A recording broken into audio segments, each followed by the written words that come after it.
غزوہ تبوک کا نام سنا ہے نا؟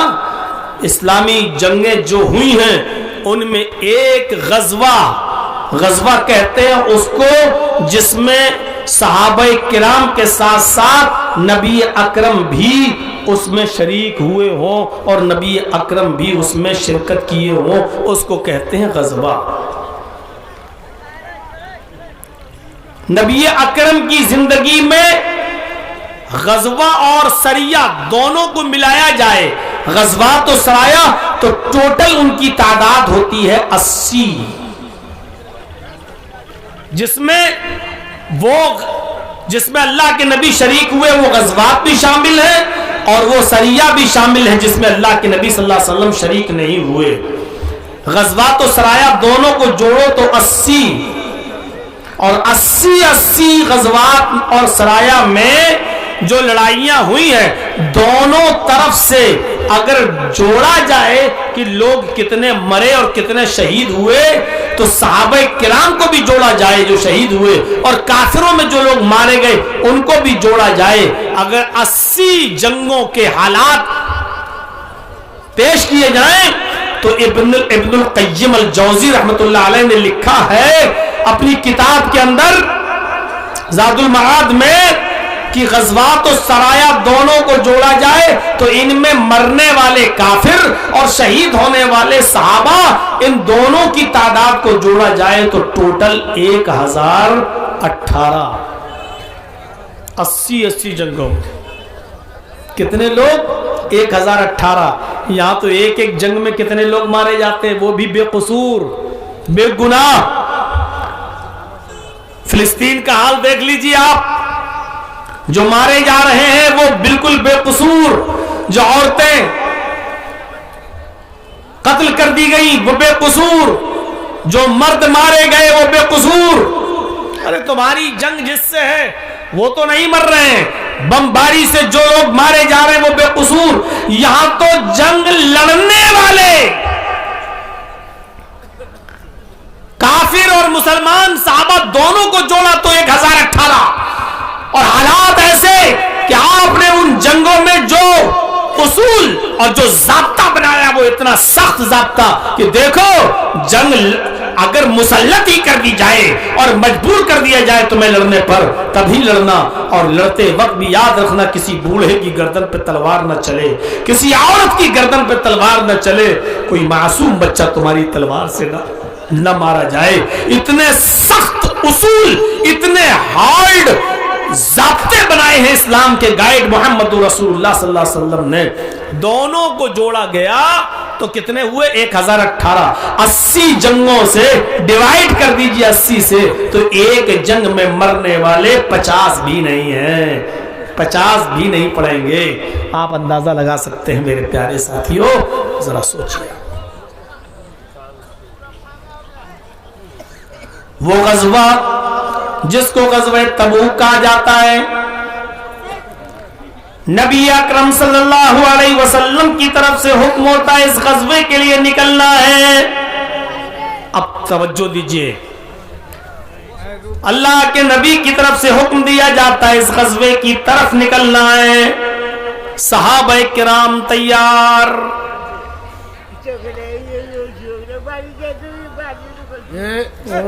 بہت اچھی تقریر کر رہے ہو، تھوڑا سا تھوڑا دیکھ لو۔ اب ادھر توجہ دیجئے، 2-3 چیزیں اس میں آپ کے سامنے رکھوں گا۔ اللہ کے نبی صلی اللہ علیہ وسلم نے کہا اس غزوے کے لیے تیار رہو، نکلنا ہے۔ صحابہ کرام بالکل تیار۔ اس غزوے کی دوری کتنی ہے؟ جہاں آپ اعلان کر رہے ہیں اس غزوے کے لیے نکلنا ہے، وہاں سے کوئی تقریباً 1200 کلومیٹر دور، 1200 کلومیٹر۔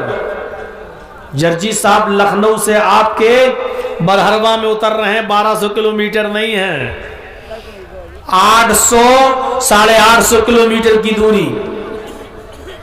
دلی سے جوڑیے تو ہو سکتا ہے کہ ہو جائے، دلی سے آپ کا برہروا 1100-1200 کلومیٹر کے آس پاس۔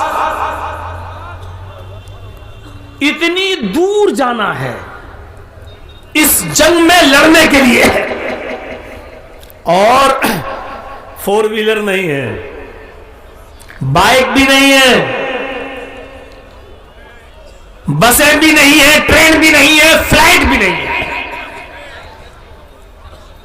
اتنی دور کا سفر صحابہ کرام کو اور خود نبی اکرم کو کرنا ہے, اس غزوے میں شریک ہونا ہے, جانا ہے.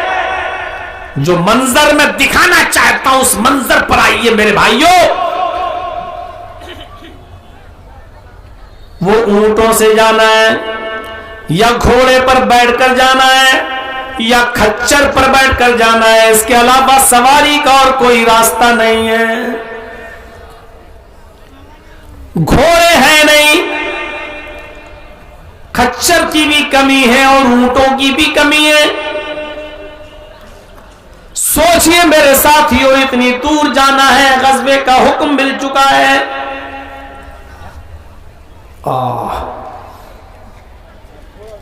اور یہاں کھجور کی پوری فصل پک کر تیار, کل یا پرسوں کٹنے والی ہے کھجور کی فصل. صحابہ کرام کا یہی بزنس تھا, کھجور کی فصل, کھجور کے باغات, کھجور کی کھیتیاں پک کر تیار ہیں, کل یا پرسوں کھجور کے پھل کٹنے والے ہیں, مارکیٹ میں بکیں گے. سال بھر کی معیشت اسی کے اوپر ڈیپینڈ ہے, سال بھر کا خرچہ اسی پر ڈیپینڈ ہے. یہ کھجور کٹیں گے, بکیں گے, اسی پر ڈیپینڈ ہے. پورے سال کی کا خرچ, پورے سال کی معیشت اسی پر ڈیپینڈ ہے. لیکن آپ نے کہا کہ نکلنا ہے. سوچیے آپ, اب سمجھ میں آیا قربانی کس چیز کا نام ہے, اب سمجھ میں آیا کہ اسلام کیا چاہتا ہے, اب سمجھ میں آیا کہ نیک کام میں جلدی کرنے کا مطلب کیا ہے. کھجور کی فصل پک کر تیار. کوئی یہ نہیں کہہ سکتا کہ اللہ کے رسول ہمیں 2 دن کی مہلت دے دیجئے, ہمارے کھجور کی فصل تیار نہیں. اب نکلنا ہے تو نکلنا ہے. کھجور برباد ہوں گے, ہونے دو, فصل تباہ ہوگی, ہو جائے. صحابہ کرام نے یہ نہیں کہا کہ نہیں اللہ کے رسول ہم ایسا نہیں کریں گے, ہمیں 2 دن کی مہلت دے دیجئے. جن کے باغات نہیں ہے وہ جائیں, ہم لوگ فصل کاٹ کر بازار میں فروخت کرنے کے بعد ہم آپ کے ساتھ چلیں گے. نہیں, سب تیار ہیں, جو ہوگا ہوگا, ہمیں نہیں چاہیے فصل, ہمیں نہیں چاہیے کھجور, ہم چلنے کے لیے تیار. چلو سب تیار. 1200 کلومیٹر کا سفر. اب گھوڑے بھی تو چاہیے, اونٹ بھی تو چاہیے, سفر کیسے ہوگا؟ کچھ راستے میں زیادہ راہ بھی چاہیے, کھانا پینے کا سامان بھی تو چاہیے. اتنی دور 1200 کلومیٹر کیسے جائیں گے؟ اور جائیں گے تو پھر کھانے پینے کا کیا ہوگا؟ آپ نے فرمایا لوگوں, اپنی اپنی استطاعت کے مطابق, اپنی اپنی حیثیت کے مطابق چندہ لاؤ, تعاون کرو. جس کے پاس جو ہو وہ تعاون کرے, وہ مدد کرے. ایک طرف تو کھجور کی فصل نہیں کٹی, آ گئے چندہ لینے. کہتے ہیں نا ارے آ گئے مدرسے کا چندہ لینے, ارے ابھی فصل نہیں کٹی ہے, تھوڑا سا رک جاؤ یار, اگلے مہینے لے لینا, بازار میں ابھی مال نہیں بکا ہے, اگلے مہینے لے لینا. یہاں فصل بھی کھڑی ہے تیار. یہاں اللہ کے نبی کہہ رہے ہیں چندہ دو, جو بھی تمہاری حیثیت کے مطابق ہو. جیسے ہی چندے کا اعلان ہوتا ہے, یہاں ہم جو منظر دکھانا چاہتے ہیں وہ یہ ہے کہ آج حضرت عمر فاروق بہت خوش ہیں. کیوں؟ اس کی وجہ بتا رہا ہوں. آج عمر فاروق رضی اللہ تعالیٰ عنہ کہتے ہیں اللہ کے نبی نے آج چندہ مانگا, تعاون مانگا, ہیلپ مانگی ہے. آج میں نبی اکرم صلی اللہ علیہ وسلم کو چندہ لا کر دوں گا, ہمارے پاس بہت کچھ ہے. آج میں اللہ کے نبی کو اتنا دوں گا, اتنا دوں گا, اتنا دوں گا کہ آج انشاءاللہ میں ابو بکر صدیق سے نیکیوں میں آگے بڑھ جاؤں گا. آج میں ابو بکر صدیق سے نیکیوں میں آگے بڑھ جاؤں گا, کیونکہ ابو بکر صدیق کے پاس دینے کے لیے کچھ ہے ہی نہیں, وہ کیا دیں گے بیچارے. آج میں دوں گا نیکیوں میں آگے. دیکھیے عمر فاروق کی سوچ کیا ہے, کیا کہہ رہے ہیں, آج میں انشاءاللہ حضرت ابو بکر سے نیکیوں میں آگے بڑھ جاؤں گا. نیکیوں میں آگے بڑھنے کے لیے صدقہ و خیرات کر رہے ہیں کہ آج میں ابو بکر سے نیکیوں میں آگے بڑھ جاؤں گا. اللہ کے نبی نے کہا جاؤ اپنے اپنے گھروں میں جاؤ اور جس کے پاس جو حیثیت ہو جو استطاعت ہو اپنی استطاعت کے مطابق سامان لاؤ، تعاون کرو۔ گئے حضرت ابو بکر صدیق بھی لائے، حضرت عمر بھی لائے، جو صحابہ تھے سب لائے اپنے گھر سے، کچھ نہ جس کی جو حیثیت تھی وہ لاتا گیا، جس کی جو حیثیت تھی وہ دیتا گیا، جس کی جو حیثیت تھی وہ پہنچاتا گیا۔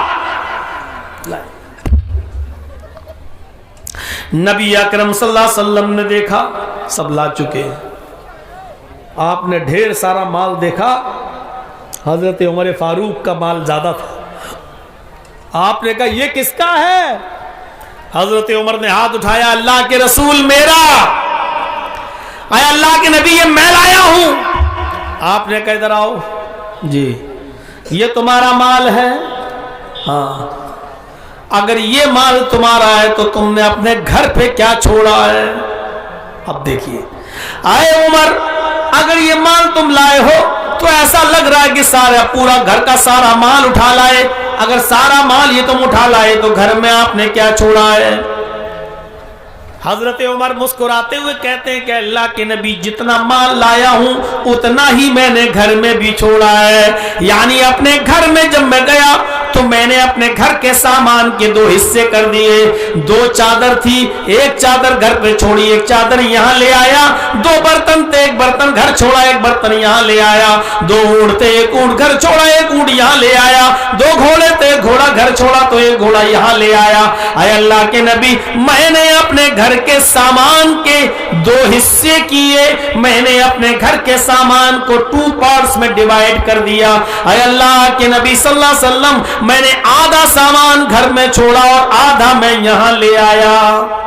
اللہ کے نبی فرماتے ہیں بارک اللہ فیکم، اللہ رب العالمین تمہارے مال میں برکت دے، اللہ رب العالمین تمہارے کاروبار میں برکت دے، اللہ تمہارے مال میں برکت دے۔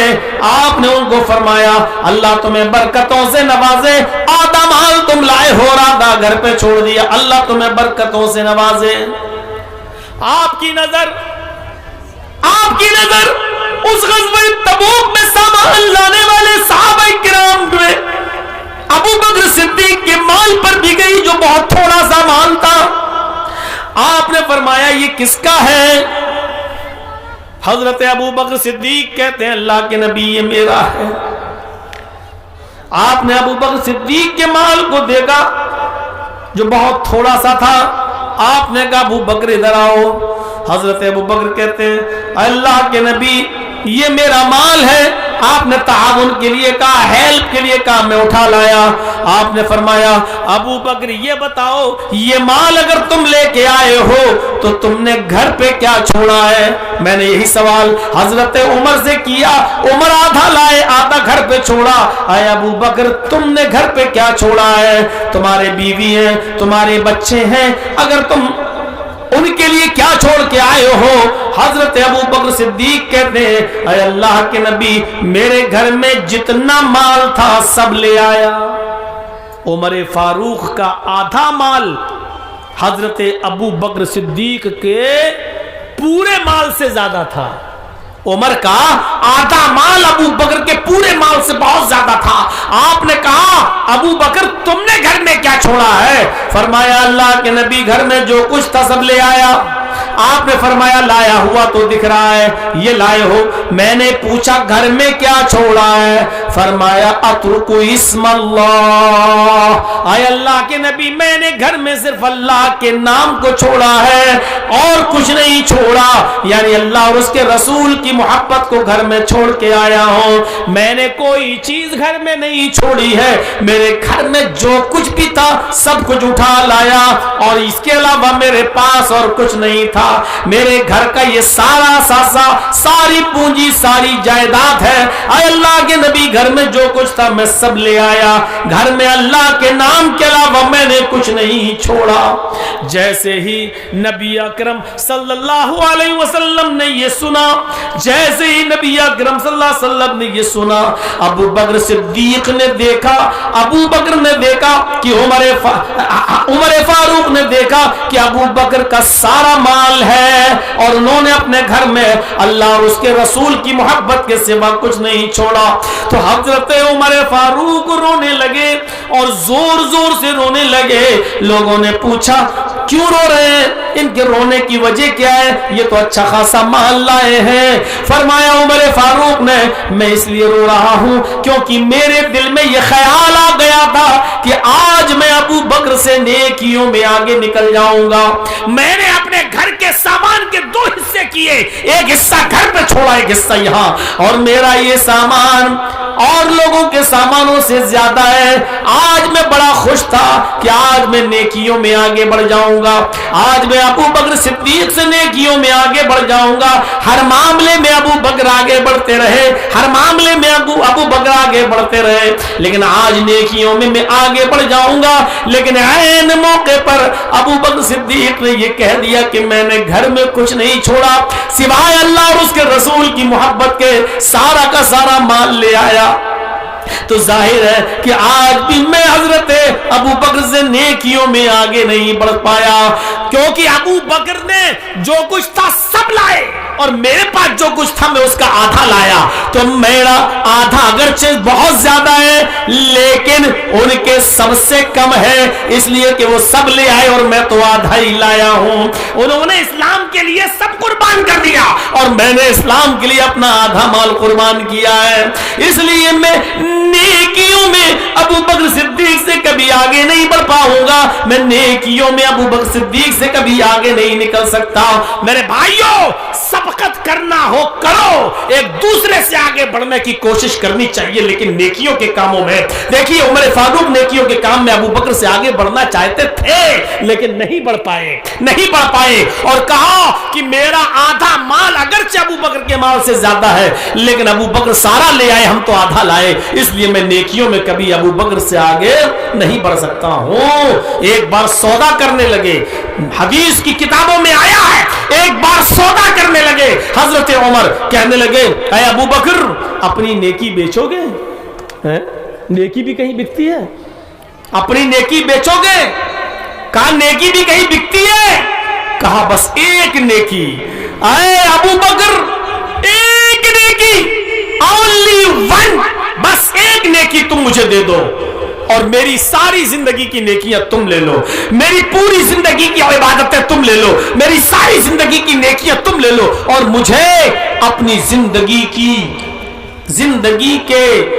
ایک نیکی اور اس دن کی نیکی جس دن آپ حضرت محمد رسول اللہ کو اپنی ران پر لٹائے ہوئے تھے غار ثور میں، اور آپ نے اپنا پیر ایک سوراخ سے لگا دیا تھا اور بچھو ڈنگ مار رہا تھا، کاٹ رہا تھا آپ کے پیر میں، اور آپ پیر اس لیے نہیں ہلا رہے تھے کہ میرے نبی کی آنکھ کھل جائے گی، محمد رسول اللہ کی نیند میں ڈسٹرب ہو جائے گا، آپ نے اس وجہ سے اپنا پیر نہیں ہلایا۔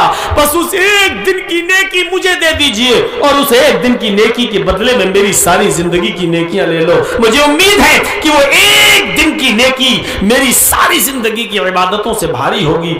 آؤ میں خریدنا چاہتا ہوں، بیچو گے؟ میرے پیارے ساتھیوں، نیکیاں بکتی نہیں ہیں، نیکیاں خریدی نہیں جاتی ہیں، نیکیوں کا تبادلہ نہیں ہوتا کہ میری تم لے لو تمہاری ہم لے لیں، ایسا نہیں ہوتا ہے۔ اس لیے حضرت ابو بکر صدیق نے منع کر دیا، کیا بات کرتے ہو، لا تزر وازرۃ وزر اخری، قیامت کے دن کوئی نفس کسی نفس کا بوجھ نہیں اٹھائے گا، کوئی انسان کسی انسان کا بوجھ نہیں اٹھائے گا۔ نیکیوں کے کاموں میں ایک دوسرے سے آگے بڑھنا چاہیے اور ہم